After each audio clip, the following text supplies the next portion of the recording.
Assalamualaikum. Hi guys, welcome to For Girl channel. Okay guys, இன்னைக்கு நம்ம For Girl channel என்ன vlog பார்க்க போறோம் பாத்தீங்கன்னா, இன்னைக்கு நாங்க புறம் பார்டர் பத்தி பேச போறோம். வாங்க வீடியோக்குள்ள போலாம். Okay guys, முதல்ல பாத்தீங்கன்னா இந்த புறம் பார்டர் எப்போ நடந்துச்சுன்னா 17 ரமதான்ல 2 ஹிஜ்ரா 624 மாசில அது நடந்தது. அதுக்கு அப்புறம் பாத்தீங்கன்னா இந்த புறம் பார்டர் மொத போர் இஸ்லாம்ல அது மட்டும் இல்லாம புறம் பார்டர் எங்க நடந்துச்சு பாத்தீங்கன்னா டிலம்பா பார்டர் அங்கதான். Okay guys, அடுத்து பாத்தீங்கன்னா எதுக்கு இந்த புறம் பார்டர் நடந்தது? முதல்ல பார்த்தீங்கன்னா இஸ்லாம் மக்களோட பொருளை திருப்பி அவங்கள்ட்ட கிடைக்கிறதுக்காக தான் இந்த பரம்பாடை நடந்தது. ரெண்டாவது பார்த்தீங்கன்னா உத்துமுலமாக எக்கானமி அந்த முஷ்ரிக்கினோட எக்கானமி டெமாக்கட் பண்ணுறதுக்கு தான். மூன்றாவது பார்த்தீங்கன்னா எதுக்குன்னு பார்த்தீங்கன்னா அகம் இஸ்லாமை வந்து மங்கப்பாக்க பண்ணுறதுக்கு எல்லாருக்கும் தெரிய வைக்கிறதுக்கு தான். ஓகே கைஸ், அடுத்ததாக பார்த்தீங்கன்னா அப்புறம் பார்டரில் யார் யார் கலந்துக்கிட்டாங்க தான் பார்க்க போகிறோம். முதல்ல பார்த்தீங்கன்னா இஸ்லாம் மக்களில் பார்த்தீங்கன்னா நபி முகமது ஸல்லல்லாஹு அலைஹி வஸல்லம் அவங்க தான் கத்துவோம். முஷ்ரிக்கில பார்த்தீங்கன்னா அபு ஜஹல் பின் ஹிஷாம் தான் கத்துவார். இஸ்லாமில் பார்த்தீங்கன்னா 313 பேர் தான் கலந்துக்கிட்டாங்க. முஷ்ரிக்கின்ல பார்த்தீங்கன்னா 1000 பேர் கலந்துக்கிட்டாங்க. 313 பேர் இஸ்லாமில் மன்சூர் இருக்காங்க, முஹாஜிரின் இருக்காங்க. மன்சூர் பார்த்தீங்கன்னா மடினாலே இருந்தவங்க. முஹாஜிரின் பார்த்தீங்கன்னா நபி ஸல்லல்லாஹு அலைஹி வஸல்லம் கூட மக்கா இருந்து மடினா வரைக்கும் ஹிஜ்ரா பண்ணவங்க. அடுத்ததாக பார்த்தீங்கன்னா அல்லாஹ் பார்த்தீங்கன்னா மலைக்கட் ஹந்தா பண்ணி இஸ்லாம் மக்களுக்கு உதவி பண்ணுறதுக்காக அமுக்கியிருக்காங்க. அவங்க இஸ்லாமில் பார்த்தீங்கன்னா 313 பேரில் 14 பேர் இறந்துட்டாங்க. மற்ற ஷாஹிட் என்ற பேர். மற்ற ஷாஹிட் பார்த்தீங்கன்னா நம்ம வியாசா மாதிரி இறந்து போகிறவங்கள பார்த்தீங்கன்னா ஜினாசாவை வந்து அவங்களுக்கு நல்ல உதவுலாம் எடுத்தவங்க பண்ணணும்.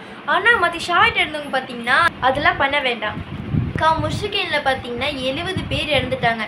அதுவும் பார்த்தீங்கன்னா அபு ஜஹல் அந்த கத்துவு கூட சேர்ந்து இறந்துட்டாங்க. அந்த 14 பேரில் நபி ஸல்லல்லாஹு அலைஹி வஸல்லமோட சஹாபாட்டு தான் இருந்தாங்க. அது மட்டும் இல்லாமல் முஷ்ரிக்கின்ல 70 பேர் தவான் ஆயிட்டாங்க. நீங்களே சொல்லுங்க, 1000 பேர் முஷ்ரிக்கில் இருந்தவங்களும் இஸ்லாம் மக்கள் 313 பேர் இருந்தாங்க. அதில் யார் ஜெயிச்சிருப்பா? அவங்க 5 செகண்ட் கொடுக்குறோம், நீங்கள் கெஸ் பண்ணுங்க. 5 4 3 2 1 இஸ்லாம் ஜெயிச்சாங்க. அல்ஹம்துலில்லாஹ். ஸோ வாங்க நம்ம அடுத்தது பார்க்கலாம். என்ன கஷ்டம் கிடச்சிட்டு பார்த்தீங்கன்னா இப்போ போகிறாங்க பார்டரால். முதலாவது பார்த்தீங்கன்னா அல்லாஹ்வுக்கு அந்த ஈமான் வந்து இன்னும் கூடுச்சு. ரெண்டாவது பார்த்தீங்கன்னா நம்ம அல்லாஹ் மேலே அதிகமாக நம்பிக்கையும் வந்துச்சு. மூன்றாவது பார்த்தீங்கன்னா அங்கே இருக்கிற இந்த இஸ்லாமுக்குலாம் இன்னும் செம்மாங்கட அதிகமாகிடுச்சு, இஸ்லாம் இன்னும் ஜெயிக்கணும் அப்படின்னு சொல்லிட்டு. நாலாவது பார்த்தீங்கன்னா இஸ்லாமோட பீலாமனும் அதிகமாக வச்சு நிறைய பேர் மொபைலோ பண்ணாங்க இஸ்லாமை. அஞ்சாவது பார்த்தீங்கன்னா நிறைய பேர் வந்து இஸ்லாமில் ஹொர்மாட் பண்ணாங்க, இஸ்லாமில் மாறணும் அப்படின்னு சொல்லிட்டு ஆசை இருந்துச்சு. ஓகே கைஸ், இப்போ நாங்கள் உங்களுக்கு எல்லாருக்கும் 5 குயிஸ் கொடுக்க போகிறோம். முதல்ல பார்த்தீங்கன்னா யார் யார் வந்து ஸ்கிப் பண்ணாமல் வீடியோ ஃபுல்லாக பார்த்துருந்தீங்களோ உங்களுக்கு கண்டிப்பாக தெரிஞ்சிருக்கும் அதோட பதிலாக.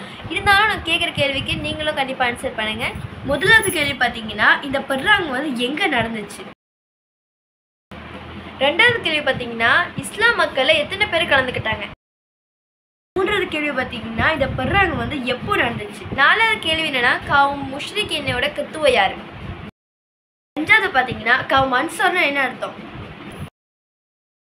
என்ன ஆன்சர் நான் போடுறோம், அதே டிஸ்கிரிப்ஷன்லேயும் நாங்கள் போடுறோம். ஓகே கைஸ், உங்களுக்கு இந்த வீடியோ பிடிச்சிருந்துச்சுன்னா லைக் பண்ணுங்க, ஷேர் பண்ணுங்க, கமெண்ட் பண்ணுங்க, மறக்காம For Girl சேனலுக்கு சப்ஸ்கிரைப் பண்ணுங்க. அமல்களை செய்வோம், நன்மைகளை தேடுவோம். அஸ்ஸலாமு அலைக்கும், பாய்.